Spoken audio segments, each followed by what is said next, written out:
amazing. I'm so excited to be here. Everyone keeps asking me how I'm doing. I am a woman living in a Muslim household. I've been in quarantine my whole life. I'm just happy to be out tonight. At the start of this pandemic, I noticed a lot of new trends. For example, people washing their hands multiple times a day, covering their faces, replacing handshakes with head nods. Welcome to Islam, everybody. COVID-19 is here to guide you to the straight path of Allah and His Messenger, peace be upon him. You call it coronavirus, I call it Sharia law. It's the same thing.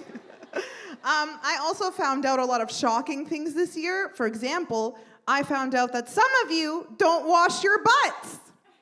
Yes, instead you hoard toilet paper. Guys, this is like the biggest culture shock to me, is the fact that nobody in this country uses bidets. Like back home in the Middle East, like they don't even have a toilet. Okay, like they have a squat toilet, like they have a hole in the ground. But you know what they do have? A bidet.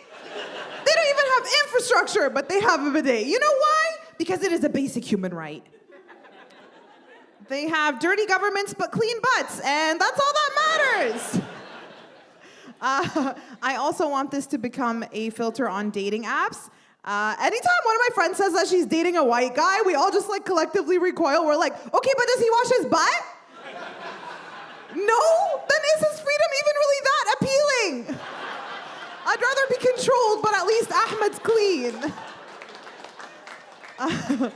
I want to pick on someone here. You, sir, what's your name? What is it? Robert. Do you know the name of what I'm wearing on my head, what it's called? Yeah, give it up for Robert, everybody. It's called a hijab. I've been wearing it majority of my life. I often get a lot of questions about it. For example, people often ask me, are you hot in that? The answer is yes.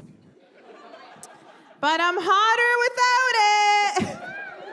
Yeah, when someone tells me that I'm pretty and I'm wearing the hijab, I'm like, you fool, you haven't even seen me in my final form.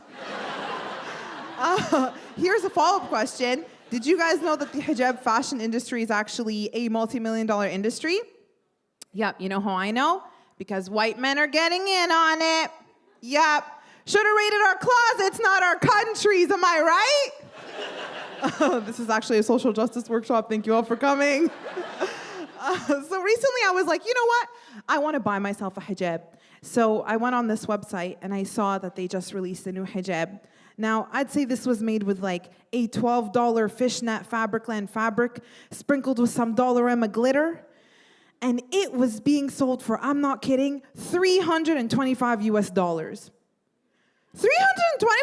for a hijab? Better freaking wrap me in the arms of God himself.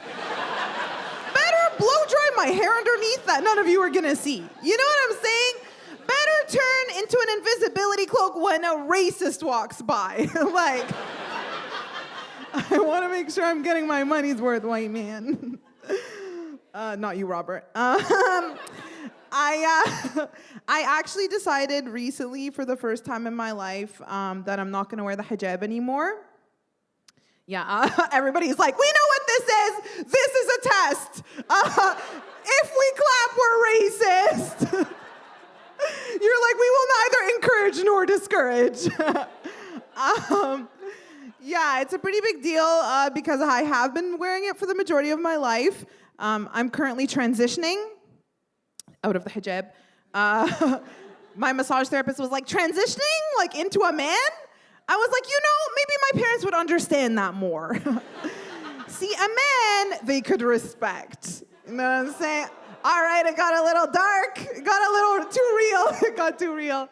I'm transitioning, which means that I still wear the hijab publicly, but I don't wear it in my private life. I'm a hijabi in the daytime, but a hojabi at night. You know what I'm saying?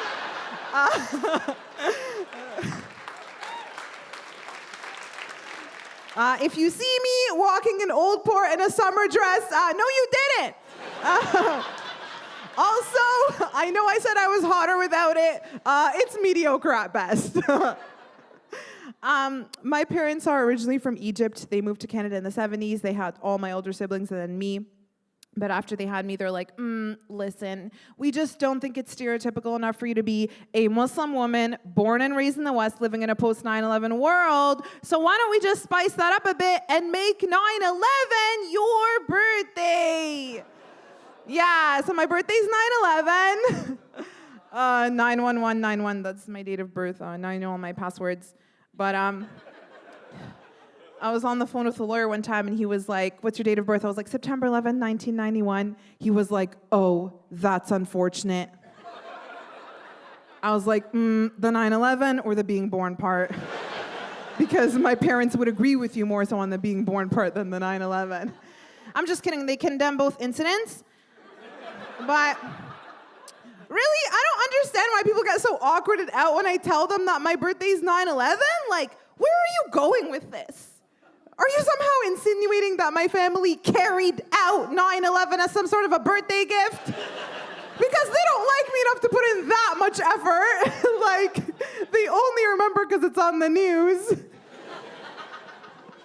That's a true story. My mom got pregnant with me when she was on an IUD, which like never happens in the history of science. Yet, she was like, when Allah wants something to happen, He makes it happen, all right? I was like, oh, so I'm a miracle? She's like, I was thinking more along the lines of a test. Thank you all so much. You've been amazing.